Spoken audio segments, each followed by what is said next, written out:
Hello बच्चों, कल तक हमने पढ़ा था कि एक नायिका के सौंदर्य का वर्णन करने के लिए कितने संसार के कुशल चित्रकार उसका चित्र बनाने के लिए गर्व और अहंकार में भर करके उसका चित्र बनाने के लिए आकर बैठे।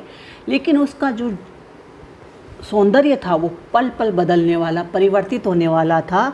तो वो सारे ही चतुर चित्रकार थे, वो संसार के लिए क्रूर या निर्दयी कहलाए, क्योंकि कोई भी उसका सही चित्र बनाने में सफल नहीं हो पाया।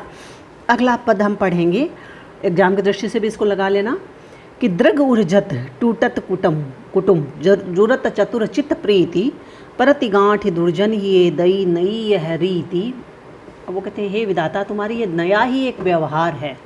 कैसे कि दृग ऊर्जत, जो चीज़ हमारे संसार में तो सामान्य सी बात है, जो चीज़ उलझती है वो बाद में अगर सुलझाने की कोशिश करो तो टूटते हैं, और जो चीज़ जुड़ती है, तो जो चीज़ जुड़ना होता है, जोड़ते हैं हम तो गांठ तो वहीं पड़ती है। लेकिन यहाँ इस व्यवहार का बिल्कुल संसार के लोक व्यवहार का बिल्कुल उल्टा असर है कि दृग ऊर्जत कि हे विधाता, तुम्हारे इस प्रेम के नियम में, प्रेम की रीति में बड़ा ही प्रेमी और प्रेमिका के उलझते तो आपस में आँखें हैं, टूटत कुटुंब, और जो उलझता है उसको टूटना चाहिए, लेकिन कुटुंब के आपस में संबंध टूट जाते हैं।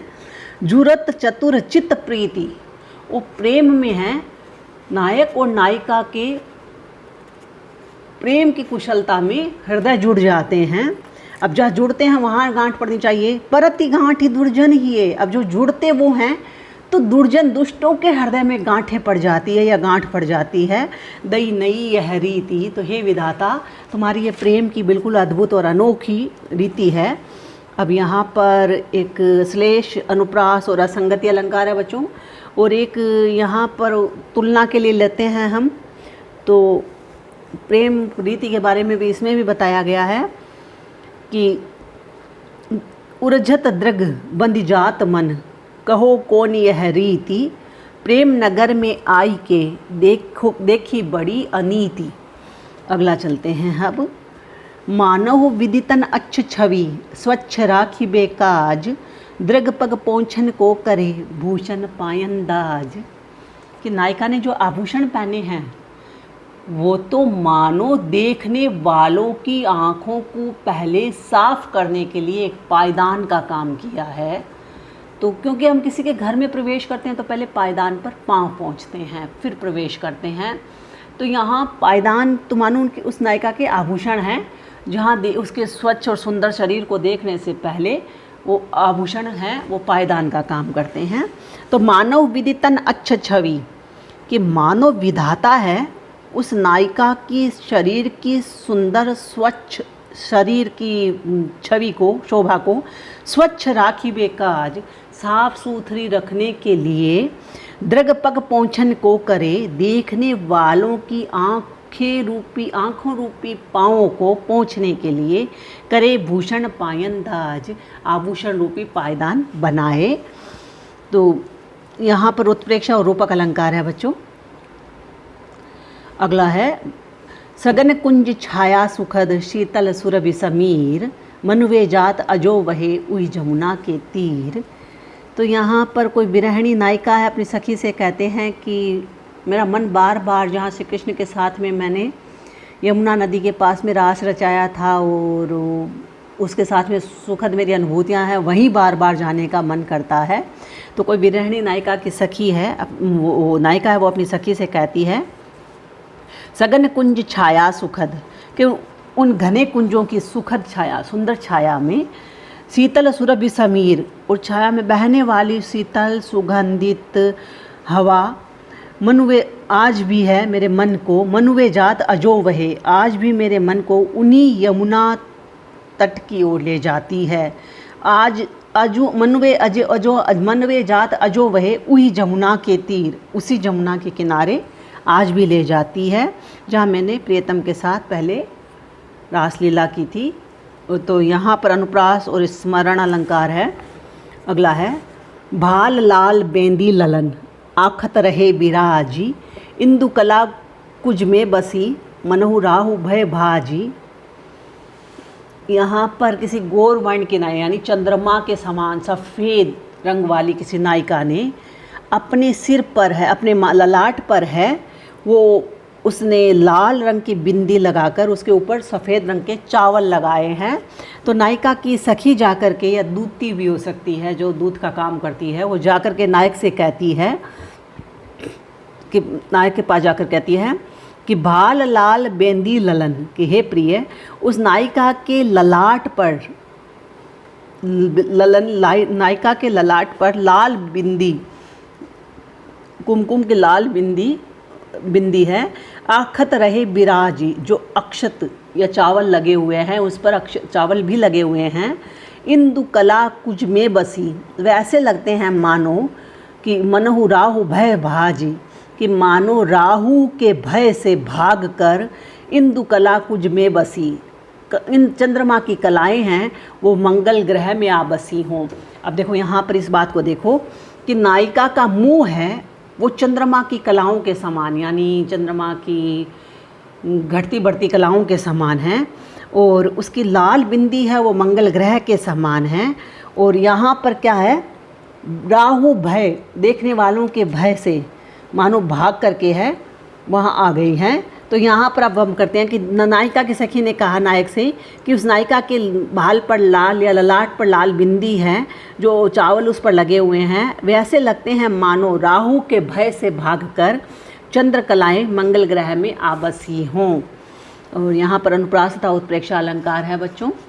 अगला है इसको रामचंद्र शुक्ल ने कहा था, क्योंकि कहते हैं बिहारी का संयोग पक्ष जितना सुंदर या समृद्ध बन पड़ा, वियोग पक्ष उतना ही कमज़ोर रहा। तो यहाँ इस पद को लेकर के रामचंद्र शुक्ल ने कहा था कि बिहारी की नायिका न होकर के लगता है मानो घड़ी का पेंडुलम हो, जो एक सेकंड में कहीं होता है, दूसरे सेकंड में कहीं बताता है।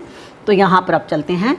इत आवत चली जात उत, चली 6-7 तक हाथ, चढ़ी हिंडोरे सी रहे, लगी उसासन उसाथ। कि नायिका की विरह अवस्था को देखकर उसकी एक सखी दूसरी सखी से कहती है कि हमारी सखी इत आवत चली जात उत, निरंतर लंबी लंबी सांसें लेती रहती है, और वह इतनी दुर्बल हो गई है कि उच्छ्वास लेते समय यानी सांस लेते समय भी वह इधर उधर 6-7 हाथ आगे पीछे चली जाती है। इत आवत चली जात उत, कि एक सांस में तो वो इधर आ जाती है, यानी इतनी कमज़ोर और इतनी लंबी उसकी सांस होती है, एक सांस में तो वो इधर दिखाई देती है, दूसरे सांस में वो उधर चली जाती है, यानी एक सांस में तो उसका जीवन दिखता है कहाँ जिंदा है, और दूसरे सांस में उसका मरण जैसा लगने लगता है। चली 6-7 तक हाथ, एक ही समय में उसकी सांस है वो लंबी 6-7 हाथ ऊंची यानी लंबी चलने लग जाती है। चढ़ी हिंडोरी सी रहे, तो मानो ऐसा लगता है नायिका की सांस कि मानो किसी हिंडोले पर चढ़ी हुई, किसी झूले पर चढ़ी हुई है, क्योंकि झूला भी क्या करता है, एक कभी ऊंचा बढ़ता है कभी लंबा खींचता है, तो मानो उसकी सांस है वो किसी झूले पर चढ़ी हुई है। लगी उसासन उसात, जो उसकी सांस उसके साथ लगी हुई है या चल रही है। तो यहाँ पर ऐसे ऊहा, इस जो बढ़ा चढ़ा कर वर्णन करते हैं उसको ऊहात्मक शैली कहते हैं। तो यहाँ पर ऊहा का आधिक्य है, अधिकता है, और नायिका के वास्तविक विरह व्यथा विषय न कहे जाने से संभावना की गई है, उसे अनुक्त विषया वस्तुत प्रेक्षालंकार है। अगला है रनित भृंग घंटावली झरतिदान मधुनीर, मंद मंद आवत चल्यो कुंजर कुंज समीर। बसंत ऋतु में है, कुंजों में है, वो किस तरह से भंवरे फूले खिले हुए फूलों पर है, गुंजार करता है तो कैसा लगता है। तो रनित भृंग घंटावली, कुंजों की ओर से आते हुए पवन को देखकर कवि कहता है कि रनित भृंग घंटावली, कि भंवरों का मधुर गुंजन ही जिसके कंठ की घंटिकाओं की ध्वनि है, क्योंकि भंवरा क्या करता है, गुंजायमान करता है, गूं की आवाज़ करता है। तो ये भंवरों के मधुर गुंजन ही जिसके कंठ की घंटिकाएं की ध्वनि है, झरता हुआ मकरंद ही जिसका मद जल है, ऐसा कुंज समीर यानी कुंजों से, उद्यानों से बहकर आती हुई हवा, तो कुंज समीर रूपी हाथी मंद मंद गति से चला आ रहा है। हाथी क्या जब चलता है तो उसके गले में या उसके बंधी हुई घंटियां हैं वो बजने लगती है।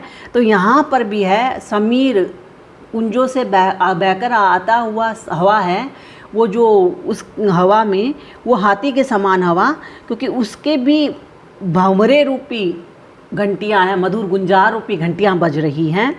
और जब वो चलता है तो उसका मद जल कहते हैं, उसका छलकता रहता है कंठ स्थल से।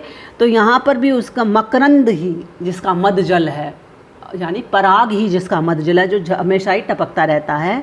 तो ऐसा कुंज समीर रूपी हाथी धीरे धीरे चाल से, क्योंकि हाथी बड़ा धीरे चाल से चलता है, तो धीरे धीरे गति से चला आ रहा है। यमक, अनुप्रास, पुनरुक्ति प्रकाश और सांग रूपक अलंकार है बच्चों। बाकी हम कल करेंगे। धन्यवाद।